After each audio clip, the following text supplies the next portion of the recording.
JNU के छात्र नजीब के लापता हुए आज 2 महीने से ज़्यादा का समय हो गया है। 3-4 दिन पहले दिल्ली पुलिस ने एक बड़ा सर्च ऑपरेशन चलाया था जेएनयू में, लेकिन उसके बाद भी नजीब के बारे में कोई अपडेट नहीं है। आज हाई कोर्ट ने एक आदेश दिया है जिसमें कहा गया है कि जो एबीपी के छात्र आरोपी बनाए गए थे उनकी कड़ाई से पूछताछ हो, जांच हो।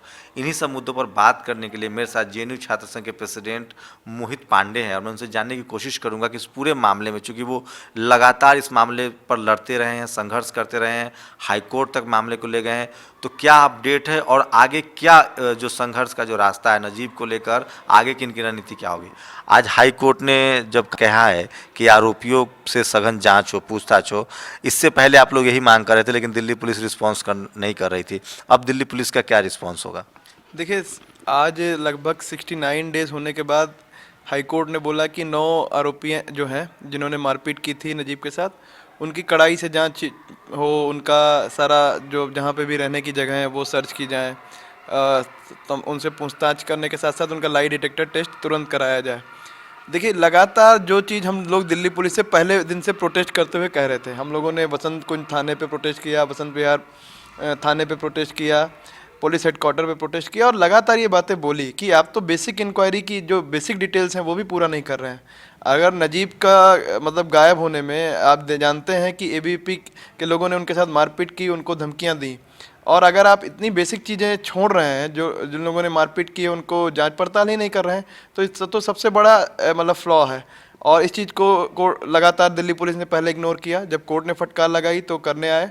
फिर ग्रीन एरिया यहाँ पे यूनिवर्सिटी का सर्च करना, फिर कोर्ट की फटकार के बाद दिल्ली पुलिस ये करने आई, लेकिन 60 दिन बाद ये सारी चीज़ें। हम लोग बस इस चीज़ को, और आज कोर्ट में ये भी एक्सेप्ट किया उनके लॉयर ने, जो दिल्ली पुलिस के लॉयर हैं, उन्होंने कहा कि सिस्टमिक डिले हुआ है, मतलब व्यवस्थागत देरी हुई है, और इससे जो सबसे बड़ा नुकसान हुआ है वो नजीब की फैमिली वालों को मिल रहा है। हम सारे लोग जो न्याय की लड़ाई लड़ रहे हैं उनको हुआ है, क्योंकि जो लोग लगातार 60 दिन तक 69 डेज तक कहते रहे कि नजीब को न्याय दिलाने के लिए इस दिशा में दिल्ली पुलिस को बढ़ना चाहिए, दिल्ली पुलिस एकदम क्लूलेसली और एक तरह से कहा जाए इंटेंशनली इस तरह का काम करती है। क्या लग रहा है कि एबीपी के लोग आरोपी हैं, नामित आरोपी हैं, इस वजह से दिल्ली पुलिस हाथ डालने से बच रही थी? देखिए, ये तो साफ है, पहले दिन से अगर आप देखिए, मतलब इवन कोर्ट ने ये चीज़ को पहली नज़र में आइडेंटिफाई कर लिया। कोर्ट कहती है कि आप आधी स्टोरी तो बता रहे हैं, आधी कहानी गायब क्यों कर दे रहे हैं। और हम लोग तो बार बार यही कह रहे हैं कि दिल्ली पुलिस इन फाइलों पे बैठी हुई है पलथी मार के, इसीलिए बैठी हुई है क्योंकि ये लोग एबीपी से बिलोंग करते हैं। आप देखिए, जैसा कि कई सारे लोगों ने बोला, अगर किसी और दूसरे का मामला होता तो दिल्ली पुलिस तुरंत इस काम को कर देती। बार बार इस चीज़ को बताने पे भी कि हम लोग की कैसे जांच को आप आगे बढ़ा सकते हैं, दिल्ली पुलिस जांच को भटकाने का ज़्यादा काम कर रही है। आप देखिए किस तरह से उसने बोला कि कभी दरभंगा में देखा गया, कभी बोल दिया कि कोई ऑटो वाला मिला है, 60 दिन बाद एकदम से कोई ऑटो वाला पैदा हो जाता है, लेकिन किसी पे भी पुख्ता चीज़ें कुछ भी दिल्ली पुलिस अभी तक नहीं लाई। क्या ये आप जेएनयू के प्रेसिडेंट हैं, आप लगातार इस नजीब को मामले को लेकर उठाते रहे हैं, क्या लगता है कि नजीब चूँकि एक मुसलमान था और जो आरोपी हैं वो एबीपी के थे, इस वजह से इस मामले को तुल भी दिया जा रहा है और इसी वजह से पुलिस ने ढिलाई बरती और अब नजीब की जान को लेकर कई तरह की अफवाहें उड़ रही है, कई तरह के सवाल खड़े हो रहे हैं?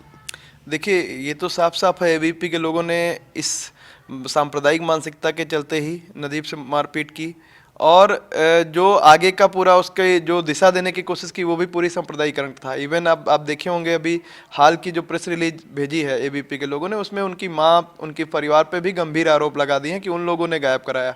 वही वो जेएनयू के कुछ स्टूडेंट जिनको पहले वो बदनाम करने की कोशिश कर रहे थे, उमर, अनिर्बान, और जेएनयू एसयू पे, जेएनयू टीए पे, इन सब पे आरोप लगा रहे हैं। मतलब मामला साफ है कि आप पहले एक मुस्लिम स्टूडेंट को मारते हैं कैंपस से, वो गायब हैं, उनके गायब कराने में भी आपका कहीं ना कहीं हाथ है, और इस चीज़ को आप कहीं भी पूरी तरीके से लाने नहीं देते हैं, उल्टा अपनी सरकार की मदद से, अपनी जो स्टेट मशीनरी है उसकी मदद से इस पूरी चीज़ को डाइवर्ट करते हैं, और ज़्यादा से ज़्यादा उसमें लग कर आप ये प्रूव करना चाहते हैं कि जो है सारी गलती नजीब की थी, सारी गलती जो लोग नजीब के लिए न्याय की लड़ाई लड़ रहे हैं उनकी है, और इवन उनके परिवार तक को ब्लेम करने लगते हैं। कोर्ट की फटकार के बाद दिल्ली पुलिस हरकत में आती है, बड़ा सर्च ऑपरेशन चलाती है। मुझे लगता है पहली बार ऐसा कैंपस में हो रहा हो कि इतनी संख्या में पुलिस आई है। क्या आपसे भी संपर्क किया गया था या सिर्फ एडमिनिस्ट्रेशन जो जेएनयू प्रशासन है और पुलिस के बीच संवाद था, या आपसे भी संवाद था पुलिस का? नहीं, देखिए, पहले कोर्ट में पुलिस ने झूठ बोला कि जेएनयूएसयू सहयोग नहीं कर रहा है, तो हम लोगों ने इस पे बोला कि जेएनयूएसयू तो पहले दिन से कह रहा है कि आप ऐसे ऐसे सर्च ऑपरेशन करिए, ग्रीन एरिया जो जेएनयू का इतना बड़ा है वहाँ पे सर्च ऑपरेशन करिए, जहाँ पे सॉलिटरी प्लेसेस हैं, एकांत जगह है, वहाँ पे सर्च ऑपरेशन करिए। उसके बाद कोर्ट ने हमसे पूछा, हम लोगों को कोई आपत्ति नहीं है अगर दिल्ली पुलिस आके करती है। हाँ, हम लोगों को हमेशा पुलिस के काम से तो संतुष्टि है ही नहीं, क्योंकि 60 दिन बाद ये पुलिस कर रही है, मतलब केवल भांजी भरने के लिए, केवल लिप सर्विस देने के लिए। हम लोग तो पुलिस के काम से अभी तक संतुष्ट नहीं है। जिस तरह से सर्च ऑपरेशन हुआ, क्या उसके बारे में मीडिया को बाहर रोक दिया गया था? गेट के बाहर नहीं एंट्री थी, आपको कुछ जानकारी दी जा रही थी? कहाँ किससे पूछताछ हुई, कोई जानकारी है आपको? नहीं, कुछ जगहों पे उनकी फैमिली के लोग थे, उन्होंने बताया कि वो जंगल वगैरह उन्होंने सर्च किया है, लेकिन कोई ऐसी खासी जानकारी नहीं हम लोगों को भी दी गई। अभी तक आरोपियों की कोई गिरफ्तारी नहीं हुई, कोई पूछताछ नहीं हुई, अब तक ये जानकारी है। अब हाई कोर्ट ने चूंकि फटकारा है, इसका मतलब है कि इससे आगे जानकारी नहीं हुई है। आपकी क्या जानकारी है आरोपियों को लेकर? देखिए, आरोपी तो अभी तो मतलब दोनों तरफ से, यूनिवर्सिटी के तरफ से भी और पुलिस की तरफ से, दोनों तरफ से खुल्लम खुल्ला घूम रहे हैं, और ये छाती ठोक के कह भी रहे हैं, अलग अलग तरह की कहानियां भी बता रहे हैं। मतलब आप देखिए, इतने शर्मनाक तरीके से वो लोग कहते हैं कि नजीब की फैमिली ने नजीब को गायब कराया है। अगर इतने गंभीर आरोप वो लगा पाने में सक्षम है, तो वो कहीं ना कहीं जो दिल्ली पुलिस ने जो हरकतें की हैं अपने इन दिनों में, जो यूनिवर्सिटी एडमिनिस्ट्रेशन ने हरकतें की हैं, कि उनको एकदम खुल्लम खुल्ला छोड़ देना कि तुमने जो भी किया है, तुम सजा बतौर कुछ नहीं पाओगे, इनाम पाओगे कि और ज़्यादा मतलब इसको और ज़्यादा पुख्ता तरीके से तुम इस तरह की हरकतें कर पाओ। तो आरोपी तो खुल्लम खुल्ला घूम रहे हैं इनके संरक्षण में।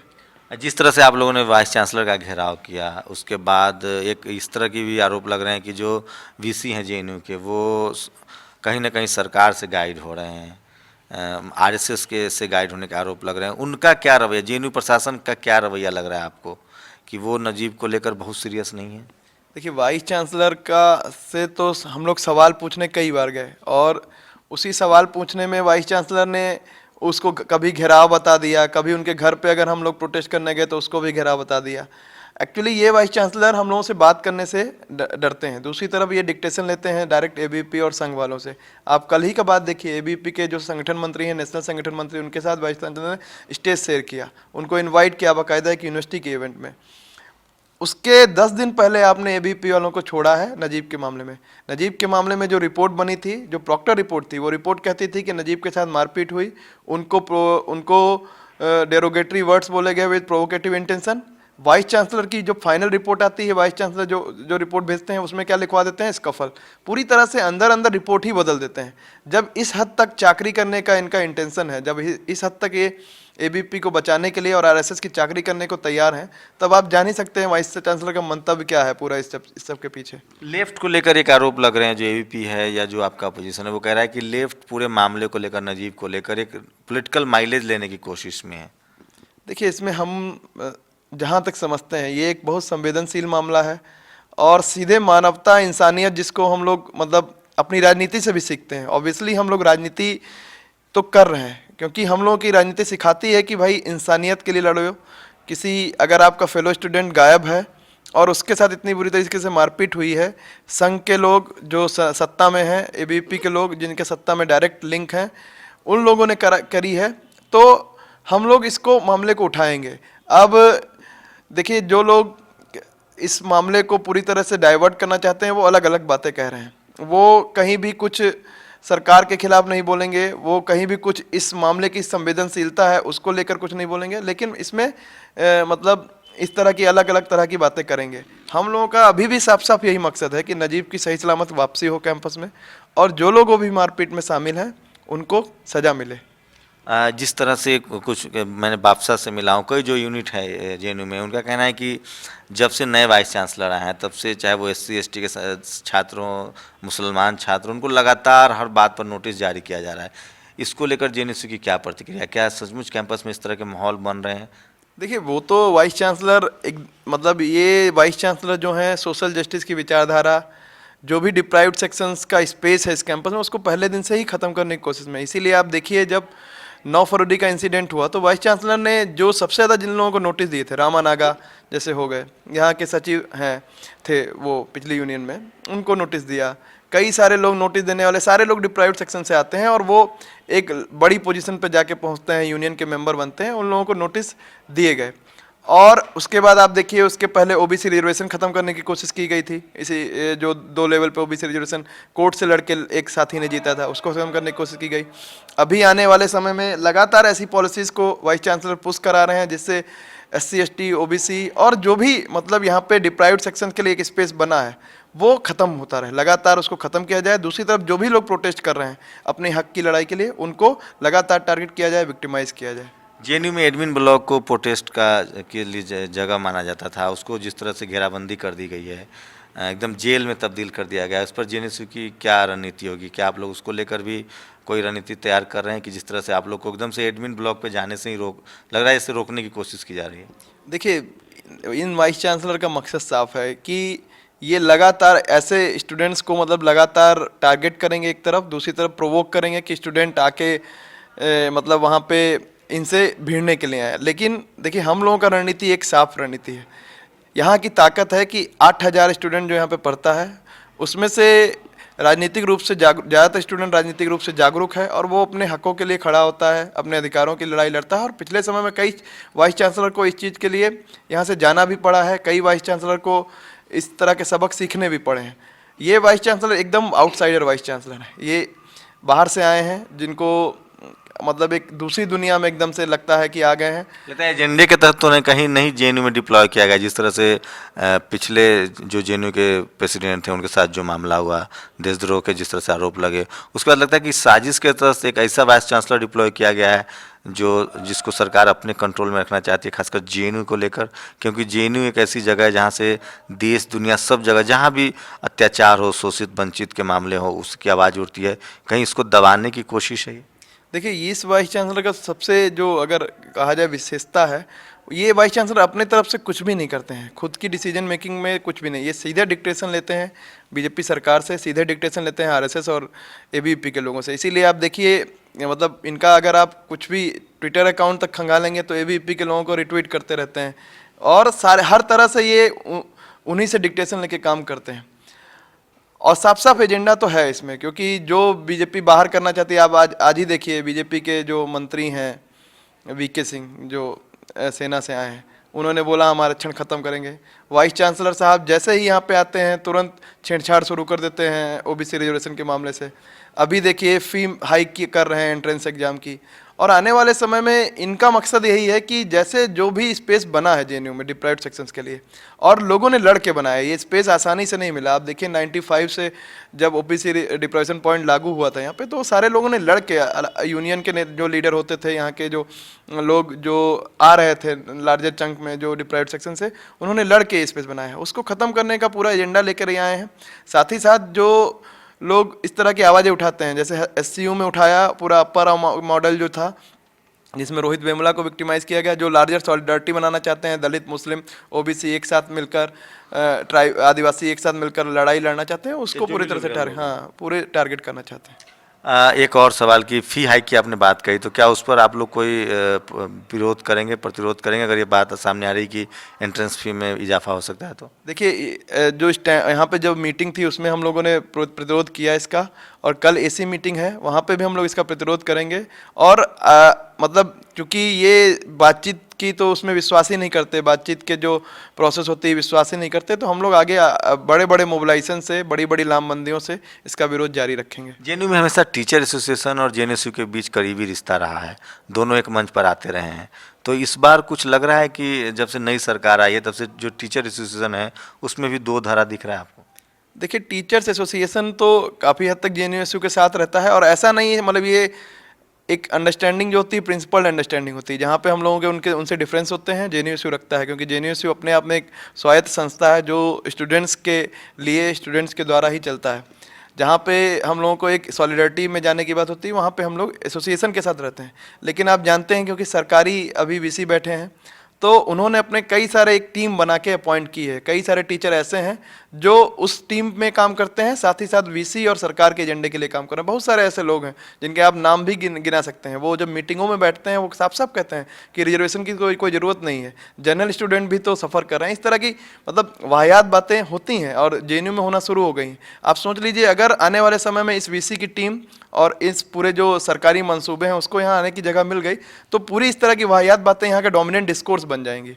एक आखिरी सवाल कि नजीब का अब तक पता नहीं चला है, लंबा समय हो गया है, कोर्ट ने फटकार लगाई पुलिस को, जेएनयू का अगला कदम क्या होगा?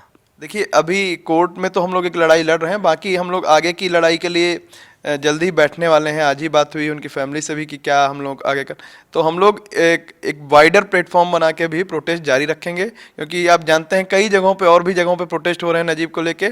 सारे प्रोटेस्ट, सारे जो विरोध की आवाज़ें हैं, एकजुट होके और नजीब की लड़ाई के लिए, साथ ही साथ इसको रोहित वेमुला की लड़ाई से जोड़ते हुए एक जगह पे ये मांग उठाएं। आप जानते हैं 17 जनवरी आने वाला है, और जिस दिन रोहित की एक सांस्थानिक हत्या हुई, तो इस पूरी आवाज़ों को एक जगह तरह से उठाया जाए। और हम लोग चाहते हैं कि अभी भी मतलब जो कोर्ट की लड़ाई लड़ रहे हैं उससे मिलाकर, और यहाँ अपनी जो सड़कों पर लड़ाई लड़ेंगे उससे मिलाकर नजीब की सही सलामत कैंपस में वापसी हो।